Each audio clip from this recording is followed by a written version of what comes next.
লক্ষ্য করে দেখবে আমাদের সমাজে সবচেয়ে বেশি সংখ্যক মেয়ে নিজের জীবনকে উন্নত করতে চায়, প্রতিষ্ঠিত হতে চায়, কিন্তু সেটাও সৎ পথে। সততার সাথে আমাদের সমাজের প্রতিটা মেয়ে আজও লড়াই করে যাচ্ছে। কিন্তু আমাদের সমাজে একটা মেয়ে যখন সত্যি লড়াই করে নিজেকে প্রতিষ্ঠিত করে ফেলে, তখন কিন্তু দেখবে সমাজের মানুষ মেয়েটার দিকে আঙুল বাড়িয়ে এটাই বলে, মেয়েটা হয়তো তার কাছে শুয়ে নিজের জীবনকে প্রতিষ্ঠিত করে ফেলেছে। আর এর জলজন্ত উদাহরণ কি জানো? গতকালকে একটা ভিডিও পোস্ট করেছিলাম, তোমরা হয়তো প্রত্যেকেই দেখেছো, সবিতা প্রধানকে নিয়ে, যার মধ্যপ্রদেশে বাড়ি। মেয়েটা সংসার থেকে বেরিয়ে এসেছিল দুটো সন্তানকে কোলে নিয়ে, তারপরে পার্লারে কাজ করে নিজের জীবনকে প্রতিষ্ঠিত করেছে। সেই ভিডিওটা দেখার পরে এক দাদা আমাকে এত বড় কমেন্ট করেছে, সে আমাকে এটাই লিখেছে, মেয়েটা পার্লারে কাজ করে বড় হয়েছে নাকি কারোর বিছানায় শুয়ে বড় হয়েছে, সেটা তুমি কি করে জানলে?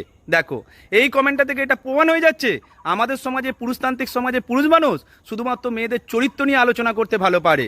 এই সমাজে দাঁড়িয়ে একটা মেয়ে যতই পরিশ্রম করে, যতই রক্ত জল করে নিজেকে প্রতিষ্ঠিত করুক না কেন, দিনের শেষে তাকে কিন্তু শুনতেই হবে মেয়েটা কারোর বিছানায় শুয়ে পড়েছে। কিন্তু আমাদের সমাজে মানুষ সত্যি জানে না, মেয়েরা কারো বিছানায় শুলে মেয়েদের জীবন উন্নত হয় না, বরং একটা মেয়ে বিছানায় শুলে সবচেয়ে বেশি যেটা লাভ হয় সেটা হলো পুরুষ মানুষের। আমাদের সমাজে এমনও পুরুষ মানুষ আছে যারা মেয়েদেরকে দিনের পর দিন বিছানায় নিয়ে গেছে, বিছানায় নিয়ে গিয়ে মেয়েদের শরীর থেকে শুধু রসটুকু নিংড়ে খেয়েছে তা নয়, সাথে সাথে মেয়েটার টাকা পয়সা, স্থাবর অস্থাবর সম্পত্তি পর্যন্ত পুরুষ মানুষটা গিলে গিয়েছে। এরকম ঘটনা আমাদের সমাজে হাজারো ঘটছে।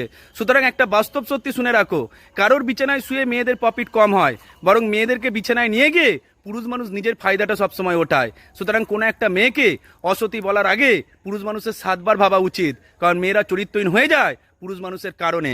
এটাই সত্যি। ভালো থাকবেন প্রত্যেকে।